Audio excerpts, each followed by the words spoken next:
What's up, everybody? Jeremy here from MTG headquarters. I realize I'm a little bit late, but I've been knee-deep in Modern Masters and spending time trying to grow my stream on twitch.tv/MTG headquarters. So I draft 4 nights a week there.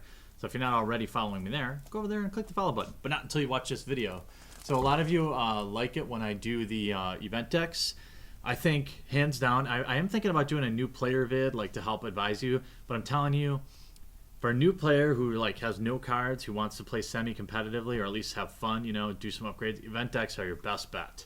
I don't know about the strength of Selesnya. This is the strength of Selesnya deck from Dragon's Maze. I don't think that this is the best deck. There's some good value cards in there. I honestly think, boy, what was the last ones? The Gate Crash event decks were pretty good. Even the, darn it, can I get it open here? There's one that actually had a Thrag Tusk in it. That was a solid one. This one's okay. I mean, you get some of the newer cards. But this is what's inside. The strength of Selesnya. Let's read it. Show your enemies the true strength of Selesnya. Multiply your creatures to build an overwhelming force that will crush any defense. Prove to your foes that a single seed can spawn the mightiest army. Inside, you'll find a 60-card standard legal event deck, 15-card sideboard, as well as a little how-to-play guide, and I guess it kind of comes in its own box. So for people like giving gifts, these are great, I think. It's like ready to play. Sometimes you can get really good value, too. So let's go through the main deck. As usual, I'll just talk about the rares and the notable cards. This is going to have everything from, you know, it's this weird combination, I think, that doesn't necessarily all make sense to me. But most of it should be tokens and populates. So we have a Doom Traveler, that's a 2 of. V2 Gazi Guild Mage, you got 2 of those, that's great. You only really need 2. You've got a Champion of Lamholt, which is great. That's a great card. Wayfaring Temple, another rare, great card. Odric Master Tactician, 3/4 First Strike. That's awesome. Here's a Geist Honored Monk, another rare. Vigilance. You got Rancor in here. Yeah, this is pretty solid. Wake the Reflections. There's 4 of those.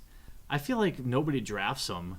I feel like there's more value out there for Populate, but for 1 mana to make another 3/3 Centaur token, that's okay. Intangible Virtues, that's good. Call the Conclave, that's great. That's a 4 of, too. Actually, this deck's not bad. Selesnya Charm, 4 of that. Oh, and you got 3 Lingering Souls. Yeah, there's pretty good value here, I think. Rootborn Defensive, which is great because it makes your creatures indestructible. Also Populate. Parallel Lives, meh. Oh, and you have an Advent of the Worm. Okay, so this deck is worth its money, I would say. In terms of what people say. People always ask me, is it worth it? I'd say you've got some great growing ranks. I mean, this is a great Increasing Devotion.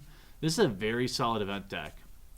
A couple upgrades here and there. You got Evolving Winds, and then you have a Godless Shrine, which to me makes no sense.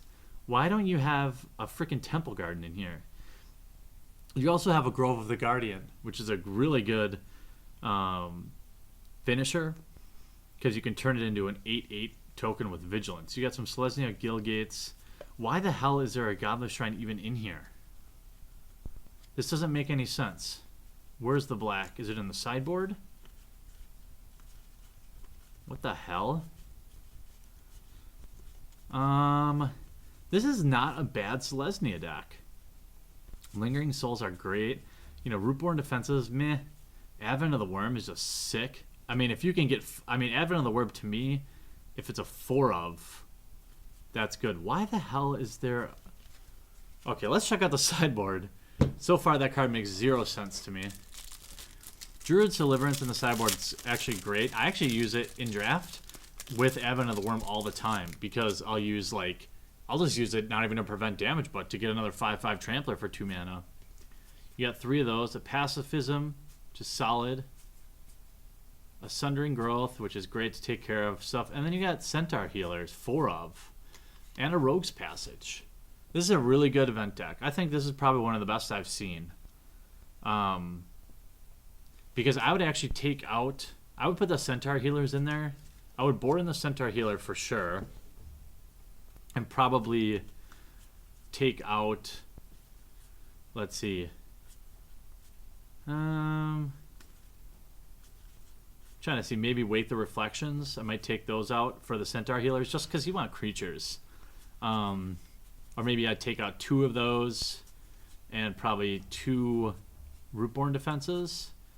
I have no idea why in the hell there's a Godless Shrine in here. If you can explain it to me, let me know. But this is a really good event deck, I think, value-wise. If you pick it up for like $20 or whatever it is, 15, 20 bucks, I think that's really good value. And you also get a really sweet dice and, you know, a die and also, of course, a box to carry it in.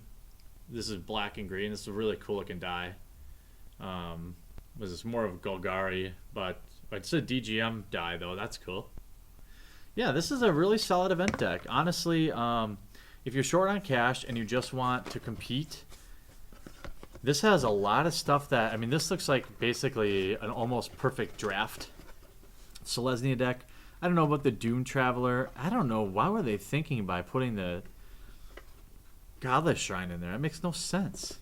Unless you wanted to board in like a Stab Wound or something like that. There's not even anything black on the sideboard.